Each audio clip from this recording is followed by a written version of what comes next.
The use of nuclear technology has always been a hotly contested issue, ever since the first atoms were split by human hands in 1945.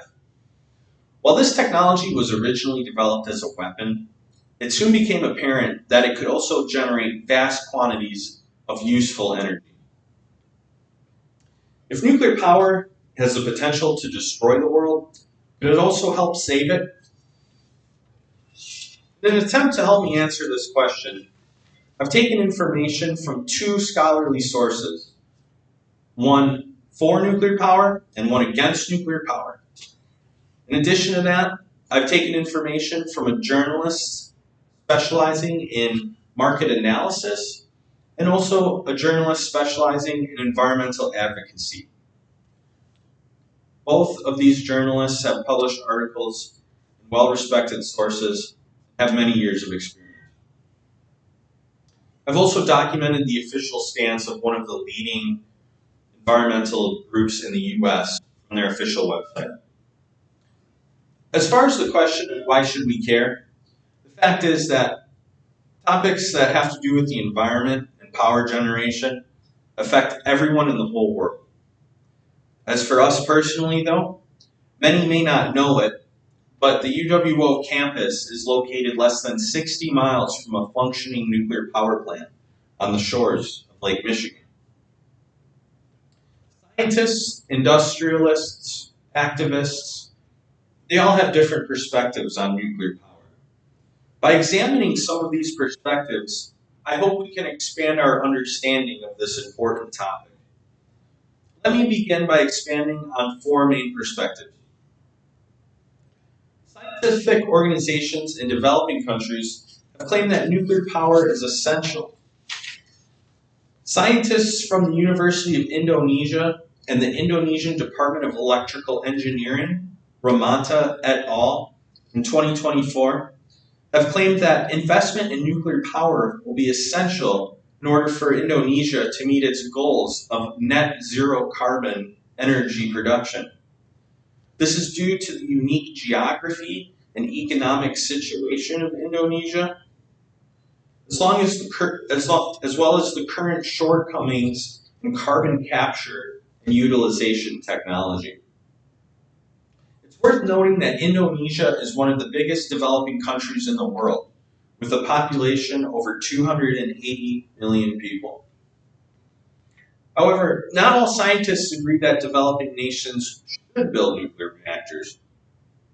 According to an article posted by Sharon Squassoni to the Bulletin of the Atomic Sciences, the organization which is responsible for the infamous doomsday clock, the risks for developing countries to develop nuclear power outweighs the benefits.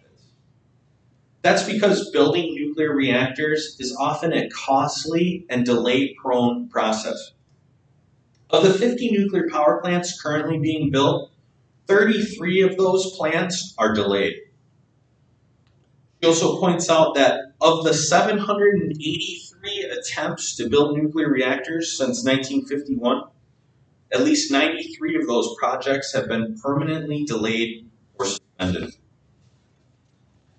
Squassoni also points out that the cost to refurbish and decommission nuclear power plants is much greater than the related costs for wind or solar farms. A final point made by Squassoni: spent fuel rods for nuclear reactors can be used to make weapons-grade plutonium.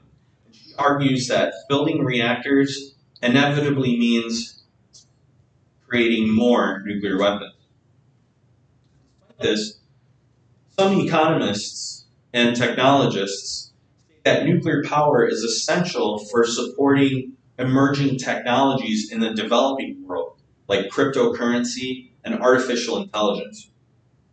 According to market analyst Myra Safon from MarketWatch.com, which is a subsidiary of Dow Jones, in an article she wrote earlier this year, leading firms in the fields of AI and cryptocurrency have expressed interest in nuclear power because of its reliability of transmission and its carbon neutrality. While wind and solar power are also carbon neutral, they're often cited as being less reliable, which makes them unsuitable for certain technologies. It's also worth noting that according to SAFON, the global energy demand for AI, cryptocurrency, and data management will double in less than 2 years. Other groups, though, they're against nuclear power no matter the benefit. They argue it's not worth the risk of nuclear contamination. Groups like Greenpeace and the Sierra Club point to the famous Chernobyl exclusion zone in Ukraine. Journalist Sarah Novak, a contributor to Sierra, says that to this day, well, as of 2022, the exclusion zone around Chernobyl is still completely uninhabitable. Claims that even developed countries haven't mastered the methods needed to dispose of nuclear waste.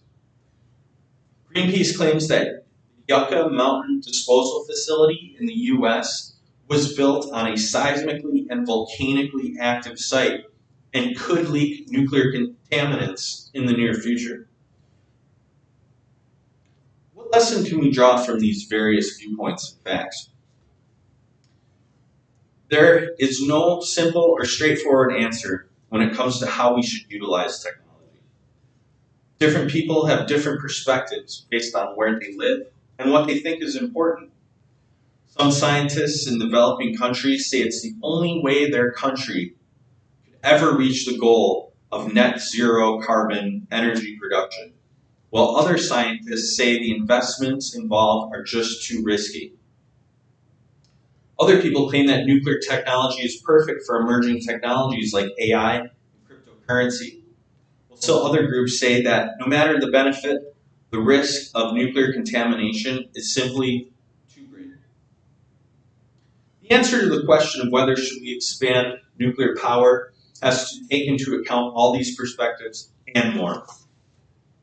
In the age of information and exponential technological progress, I believe it is our duty to take the time to try to understand those technologies which are rapidly changing our world.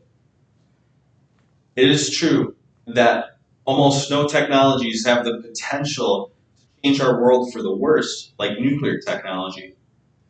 Could that incredible force also be harnessed for good? Whether it can or not, and by how much, that is a question we must all answer